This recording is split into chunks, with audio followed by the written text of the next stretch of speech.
welcome to this deep dive explainer. You know, as a senior financial analyst, my absolute favorite thing is tearing apart earnings reports to find the real story hiding right behind the balance sheet. Today, we're pointing our analytical lens squarely at Norse Atlantic Airways and their first quarter financial results. We're going to break down their macro headwinds, their aggressive strategic shifts, and what this all actually means for the long-term viability of the carrier. Air Flight Space. Welcome back to the channel, everyone. Look, whether you're a current shareholder, maybe a prospective investor, or honestly just an aviation strategy geek like me, this analysis is tailor-made to cut right through the noise. We're looking at a quarter characterized by deepening net losses, but, and this is a big but, simultaneously aggressive corporate maneuvering. So grab your notepads, because we are going to look at the numbers, the strategy, and the massive structural overhaul driving Norse Atlantic's current operations. Okay, let's dive into this. Here's our roadmap for today. We'll start with the first quarter financial realities, then touch on the geopolitical macro-environmental impacts, unpack the underlying revenue growth, look at fleet diversification and wet leasing, break down their capital strategy and rights issue, and finally, map out their path to future profitability. All right, Section 1, first quarter financial realities, addressing the net losses. Let's just start with the hard truths. In any solid shareholder analysis, you really have to look the bad news right in the eye first. For Norse Atlantic, the headline-grabbing figure is that their net losses have deepened by more than 60% year over year. I mean, that is a significant contraction, no way around it. The primary culprit? Well, operating costs surged by a staggering 40% in the first quarter. When your operational expenses literally jump by nearly half in a single 12-week period, it puts immense, unavoidable pressure on the bottom line. This 40% spike is absolutely the main driver behind their margin compression and that widened net loss. But to really get a read on the health of the core business, we actually need to look at another metric entirely. And that metric is EBITDA, which stands for earnings before interest, taxes, depreciation, amortization, and restructuring or rent costs. Norse saw its EBITDA fall from $15 million down to $5.8 million. So the crucial point here is that, while this is a really steep drop, the number is still positive, generating $5.8 million in positive EBITDA during a historically weak, low-demand winter quarter, all while absorbing that crazy 40% cost spike, actually shows some real underlying resilience in their core operations. But it still begs the question, what exactly caused that massive surge in operating costs in the first place? Moving on to Section 2, geopolitical macro-environmental impacts, or basically the exogenous headwinds. You know, airlines don't operate in a vacuum, right? They are heavily exposed to exogenous headwinds, meaning external factors that are just entirely outside of their corporate control. And right now, global geopolitics are playing a massive role. As CEO Eyvind Roald explicitly stated, the fuel price spike from the Middle East conflict is unprecedented. As financial analysts, we have to look at this neutrally, just purely as a matter of supply chain and commodity pricing. The ongoing conflict in the Middle East has created some serious global market anxiety around oil supplies, and that directly translates into sharp spikes in jet fuel prices. For a long-haul carrier like Norse, fuel is literally one of their largest line item expenses.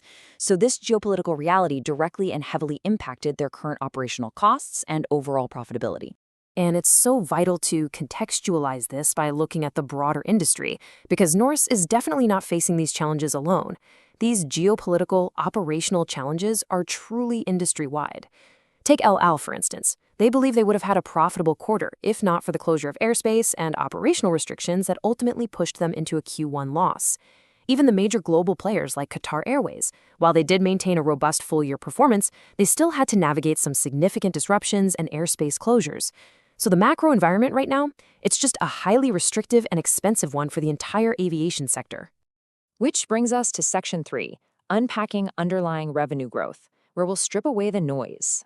Okay, so we understand the external pressures, but to get an accurate real-world picture of the market demand for Norse's product, we really need to strip away the accounting noise and look closely at the true revenue data. Now, what's really interesting about this slide is that first quarter revenues this year hit $160 million, which nominally is a 28% increase from last year. However, if you dig into last year's figures, they included a massive $29 million exceptional non-recurring lease gain. That one-off gain artificially inflated last year's baseline. When a company has a one-time windfall like that, we basically have to remove it from the equation to see how the actual day-to-day business is performing. And when we do that, when we adjust for those one-off gains and compare apples to apples, the true organic underlying revenue growth is a highly impressive 66%. This is absolutely critical for shareholders to grasp. Despite all the macroeconomic chaos and the sky-high costs, the actual commercial demand for Norse's services, both their passenger flights and their leasing operations, is growing exceptionally fast. This organic growth is exactly what supports their trajectory toward future profitability. Let's shift gears to Section 4, Fleet Diversification and Wet Leasing, or as I like to call it, the dual model strategy. This brings us to a crucial strategic shift that is really underpinning their survival capacity. Completed back in January, Norse has radically restructured how it utilizes its primary assets. Norse has a fleet of 12 Boeing 787s, but instead of flying all of them on their own passenger routes, they've instituted an exact 50-50 split. And this brilliantly illustrates the new setup. 6 aircraft are dedicated to their own branded passenger services, and the other 6 are allocated entirely to wet lease and charter operations. If you're not familiar, wet leasing is when Norse provides the aircraft, complete with the crew, maintenance, and insurance, to another airline. By dedicating half their fleet to wet leasing, they guarantee a steady income to secure their global treasury and cash flow. Let's compare these two revenue streams side by side to see why this diversification is just so powerful. Passenger services, as we know, are highly exposed to the volatile fuel prices we discussed earlier, not to mention seasonal drops in demand. But the wet lease operations, they act as a vital hedge. Wet leasing provides predictable, contracted earnings stability. And crucially, in a wet lease arrangement, the lessee, the client who's renting the plane, is typically the one paying for the fuel. This dramatically reduces Norse's dependency on unpredictable global oil prices, creating a much-needed financial anchor for the whole company. Moving right along to Section 5, Capital Strategy and Rights Issue, Securing the Balance Sheet. Because let's face it, a great operational model means nothing if the company runs out of cash. Let's move to and see how this builds a comprehensive financial turnaround plan. Norse's leadership is executing 3 concrete steps to stabilize cash flow and protect shareholder value. Step 1 is an accelerated cost reduction program across the board to really tighten up operations. Step 2 is the execution of a major rights issue to inject some fresh capital. And Step 3 involves exploring strategic partnerships. They've actually brought on an investment bank to proactively look at alternative avenues of corporate development and to evaluate incoming interest from potential partners. Now let's focus specifically on Step 2, the $110 million rights issue, since it's the most immediate capital action taking place. A rights issue is essentially an offering to existing shareholders to purchase additional stock, usually at a discount. In Norse's case, this $110 million cash injection is an absolute necessity. Think of it as a critical buffer designed to aggressively stabilize the treasury and ensure the airline has the liquidity required to survive this prolonged period of elevated fuel prices without defaulting on its obligations. It's a strictly defensive move for sure, but a vital one to secure the company's financial resilience. Finally, Section 6, Path to Future Profitability and the Leadership Outlook.